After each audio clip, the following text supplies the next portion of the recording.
Today, I am thrilled to speak with Robert Rolih, an internationally acclaimed author, speaker, and investment strategist. Robert's best-selling book, The $1 Million Decision, exposes the truths of the financial industry and offers readers invaluable advice on how to protect and grow their wealth. Having started from humble beginnings in a small village in Slovenia, Robert has risen to become a trusted authority in the investment world. Robert, it's lovely to meet you. Yeah, hi. It's great to be here. So I hope that I can give some value to all the listeners. Well, I'm sure you will. Robert, can you maybe start by sharing your journey from Slovenia to becoming an investment expert? Yeah, it's quite an interesting story. When I was young, a teenager, I was born in a very small backwater village in Slovenia. And Slovenia is, of course, a very small country, only 2 million population. But when I was growing up, even though we didn't have money at home, my parents were blue-collar workers, I always dreamt about a better life, becoming wealthy, becoming someone. And when I was a student, I started my own company. And after like 5 years of hard work, this company started to produce quite a lot of profits, And at that time, of course, I was totally financially illiterate. And I knew that I should invest a part of the money that I'm making, but I didn't know how, So I trusted financial advisors, bankers, and other players in the financial industry. And after years and years and years of investing with them, I realized that basically most of my money was gone. And that was a wake-up call. I was totally devastated at that time. And I made a decision that I need to take financial matters into my own hands, that I cannot trust financial advisors, bankers, and all these gurus that are in this niche. So I started to dig deeper into what is happening behind the scenes of the financial industry. And I learned, I read more than 300 books. I went to all the best workshops. And especially I talked with a lot of financial industry insiders. And after a couple of years of doing that, I realized that unfortunately, the financial industry is not on our side when it comes to investing. That this game is rigged, and if you don't know the right details, these people will basically rob you in plain sight. So yeah, that is why I later I found out that of course most people have the same problems as I had. They trust financial advisors and other players in the financial industry. And of course, they are losing money without even knowing it. So that is why I decided to start to share my knowledge to help people avoid making the same mistakes that I did in my career. In terms of the financial industry, is it a case of when you work with a financial advisor, in your experience, that they are perhaps more interested in the commissions they will earn as opposed to giving advice that will be of use to the person asking those questions? Yeah, that's one of the main reasons why most people underperform the markets or even lose their money when investing, because a lot of players, not all of them, but a lot of the players in the financial industry, their interests are not aligned with your interests. For example, if you are a financial advisor or if you run a fund or whatever, you are charging certain management fees, and these fees, of course, even if they are very small, like 1% or 1.5%, investors think that these fees are small, but in reality, when it comes to the long-term effect of these fees can be devastating for your returns.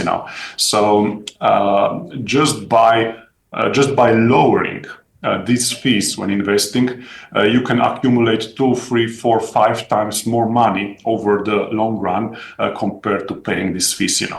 It's fascinating, isn't it, that for many years, people have either been scared of investing or whether they have invested, maybe they've not invested in perhaps the wisest way. What for you was that breakthrough moment where you thought, aha, I now know that this system is rigged against the everyday person? Yeah, that was maybe the most what hit me the most was that basically when I'm a long-term investor, and everything that I teach is long-term.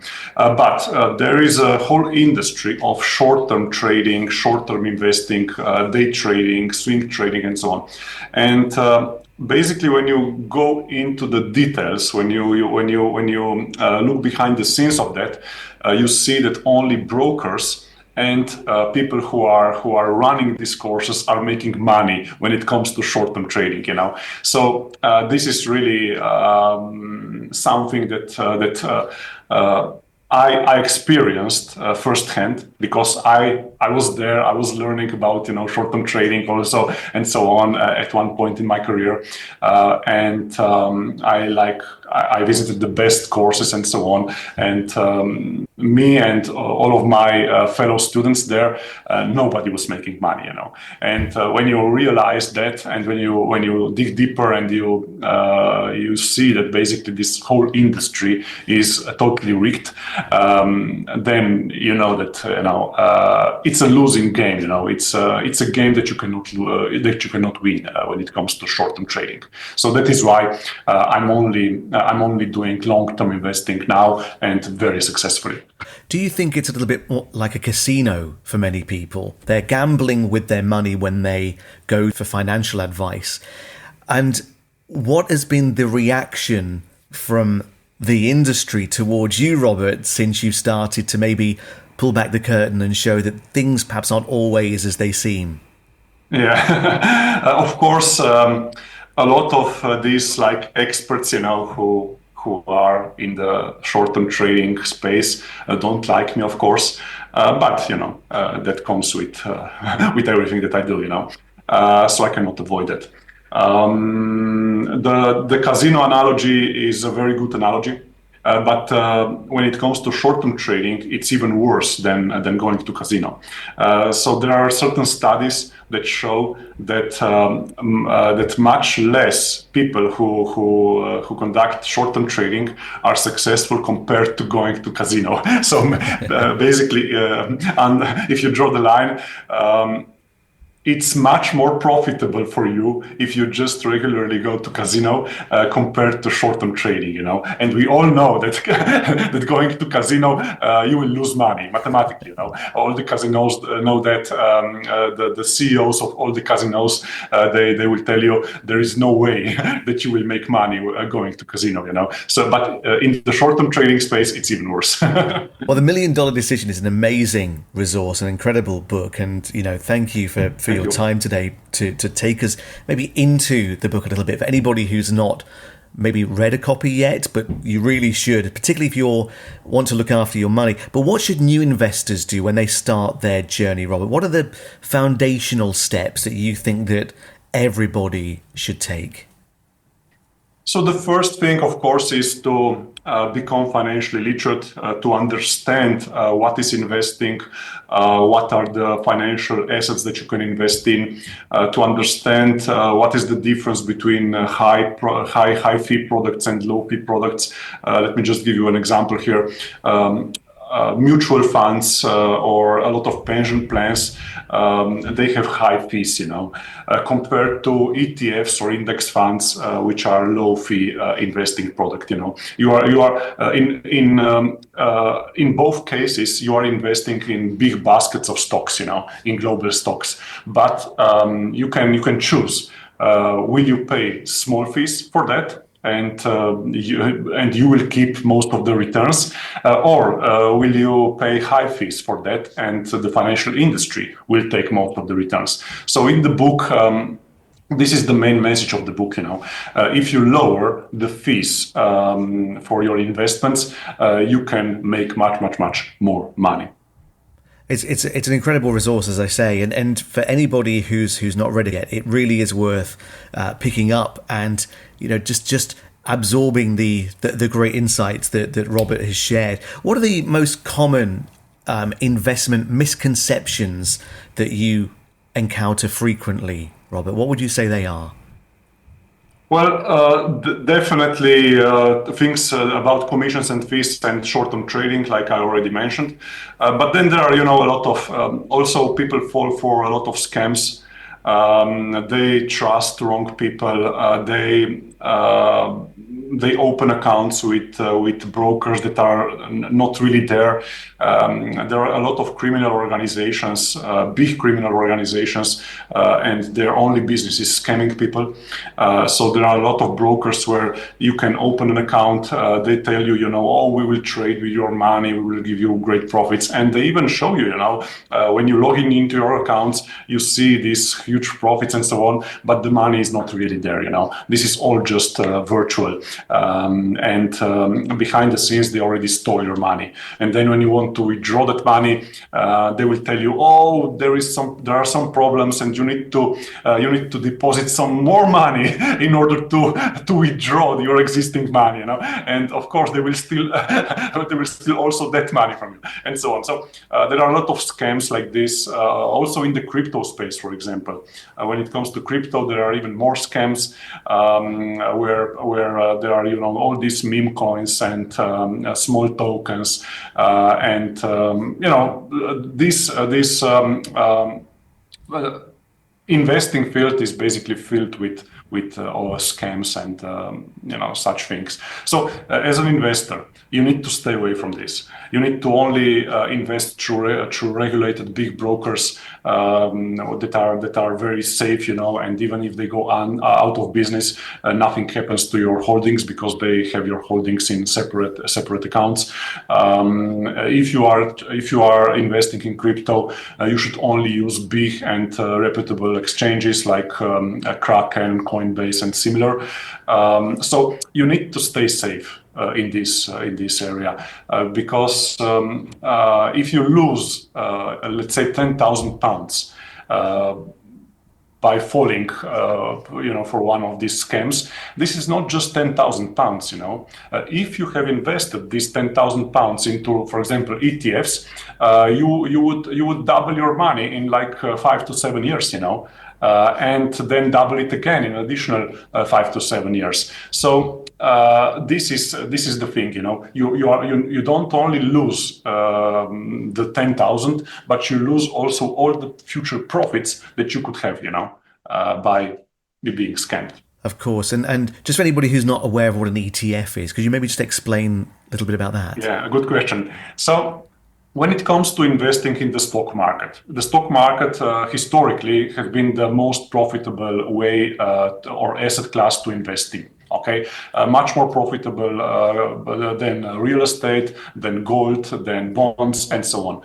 So when it comes to investing in stocks, there are different stock funds that you can invest in, and stock fund means simply a basket of stocks. You don't want to invest in individual stocks because each individual stock, like Apple or Amazon or Tesla, they can go out of business, or they can go down.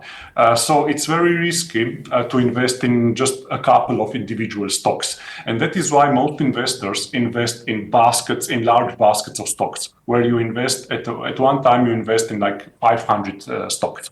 And these are funds. But then there are different types of funds. And ETFs or exchange traded funds, these are low-cost funds. Okay, they have the lowest possible commissions and fees, and these commissions and fees are like 10 to 20 times lower compared to, for example, mutual funds. So, and over the long run, this has an enormous effect on your investment returns. So by just comparing, so if I just summarize, if you invest in ETFs or index funds or checker funds, this is the same thing. You basically lower the commissions and fees that you are paying to a minimum, and this helps you to accumulate the maximum amount of money over the long run, because you will not pay these high management fees to the financial industry. What is interesting, Robert, as well, is the fact that a lot of people almost abdicate the responsibility towards money to an independent financial advisor. But what they will do is they'll take control of the smaller things, like, their internet charge. Yeah. Every month it is a certain rate, and then at the end of a period it will increase, and people just either take that on the chin or they'll try and negotiate that. I know a lot of people are perhaps a little bit concerned about investing because they could lose everything. How can you mitigate some of those, those risks? Yeah, this is a very good question, and the answer is very simple.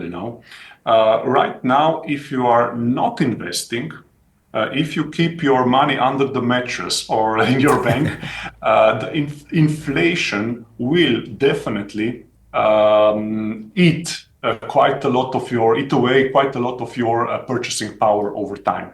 So, for example, in the last 10 years, our currency lost approximately 25 to 40% of its purchasing power. So this means that if you keep your money under the mattress, you are losing money every single day. You are losing purchasing power every single day. And the only thing that you can do to preserve your purchasing power is to invest in the right assets, And stocks will go up and down. Okay, definitely. Stocks will go up and down. But if you are a long-term investor and if you are investing with a time horizon of at least 10 years, there has never been a 10-year period in our history where stocks would go down over that period of time. So yeah, of course, if the aliens invade tomorrow, the stock market will go down. If the asteroid hits the Earth, the stock market will go down. If the financial system crumbles, the stock market will go down. Of course, but you need to be realistic about these things, and you need to understand that only optimists are making money in the investing world. Doomsayers are always, on the sidelines, are never investing. But the cost of this over the last 10 or 15 years was that you lost out on like 300 or 400% returns. So if you were in stocks, if you were consistently investing in the stock market in low-cost ETFs, for example, you would have made like 300% return on your money. But if you were on the sidelines, your money would basically just be devaluated through inflation. So yeah, this is something that you need to understand. So the advice is to get your money out from under the mattress, I guess. Yeah, so it's okay to have money under the mattress for like a couple of months or maybe up to 1 year, but longer than that, it's very risky. So it used to be in the old times where there was no inflation, it was like investing was risky. But now, because of this inflation and money printing and so on, now not investing is riskier. Yeah. I mean, it's amazing. I mean, as you touch on in the book itself, you need to have the confidence to move forward. The book helps give you that confidence. For anybody who is listening to this, Robert, who wants to get into investing but doesn't know where to start, what would you say to them? Well, of course, you can use quite a lot of online resources. You can ask ChatGPT. You can also read a couple of books like mine or some other books. I also run a free webinar on my website constantly for investors who want to learn about these commissions and fees and stuff like this. It's totally free of charge. So yeah, there are a lot of learning resources, and today you just need to understand that you need to learn these things. If you don't learn these things, you will always just lose money, or you will give your money to the financial industry because the lack of knowledge. And an investment account, I mean, these days there are so many apps and websites you can go to set up a trading account. Yeah. Do you have a favorite? Yeah, so there are a lot of the most important thing is that you need to use regulated brokers. Okay, so and these are, for example, you have AJ Bell, you invest in the UK, you have Interactive Brokers, you have Vanguard. You have Revolut, for example, also allows you to buy index funds. There are a lot of these brokers, you know. Maybe just if you go to ChatGPT or Google, just enter regulated brokers in the UK or regulated or best UK stockbrokers, and you will find a good selection. So because there are a lot of them that are really good. Excellent. And you touched on ChatGPT. Do you think AI and the blockchain is going to disrupt the investment industry? Do you think it's going to be a new world, a new way of working? Well, no, because you know, investing is all about psychology. And even though people know that they shouldn't trade in the short run, even though they know that they should not sell when there is a market panic, they do it. You know, so it's a psychological game. You know, it's a game where the people who have the right psychology they win. So yeah, the technology, artificial intelligence, and so on, they can, of course, give you some guidelines, and they can select good funds for you, and so on. But in the end, it comes to human psychology, you know. So yeah, it has always been like this, and it will always be like this. I understand. And you've been investing yourself, Robert, for a number of years now. How long ago is it when you started? You know, and how have you seen it evolve over that time? So yeah, I started investing on my own, like after 2010. But then in 2012, I started to run my investing program, and I started to accept members in 2012. So that was the time period when I started. Yeah. So the last like 12 or 13 years or so. Yeah. And obviously, you know, you mentioned your webinar that people can come to and watch for free, so they can find out more about you. They can also, of course, pick up a copy of the book. But where should we go to find the details of your webinar?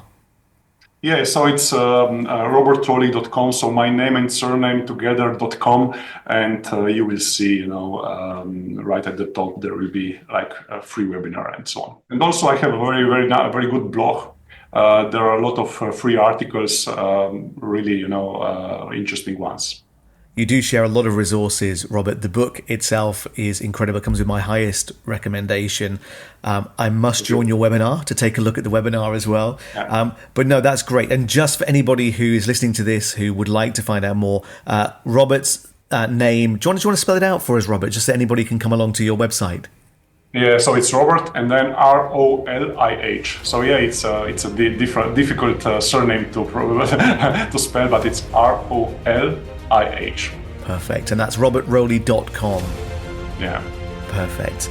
Robert, thank you so much for your time today. I could speak to you for many, many hours, but I really appreciate this little snapshot, this little behind the scenes look at why people should be investing. And as I say, The $1 Million Decision, perhaps one of the best financial books, in my opinion, that I've read, you know, in the last few years. So thank you for sharing all your thoughts and all your insights with us. Really appreciate it. Yeah, thank you for inviting me. I hope that I managed to get to give you some good information, and I wish you a lot of great returns in the future. Bye.